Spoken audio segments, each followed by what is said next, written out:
Kamusta sa lahat mga kaibigan? Sa gilid ng belar. Ngayon ay ipapakita ko kung paano ayusin ang bug, ang problema sa Valorant na hindi nag-a-update. Para dito, kailangan muna nating subukang patakbuhin ang client mismo bilang administrator. Pagkatapos mag-login sa app, subukan ninyong i-update ang Valorant. Marahil nakatulong ito. Kung hindi ito nakatulong, subukang pumunta sa Account, Settings, piliin ang Valorant at i-click ang pindutan ng Repair.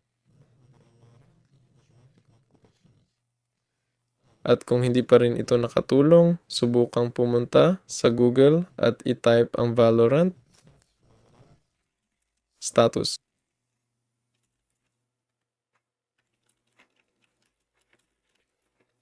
Status now. Pumunta sa Riot Games Service status at tingnan kung may mga problema. Sa ngayon, sa kasalukuyan, walang problema. Kaya kung may problema kayo, ang problema ay sa inyo mismo, di ba?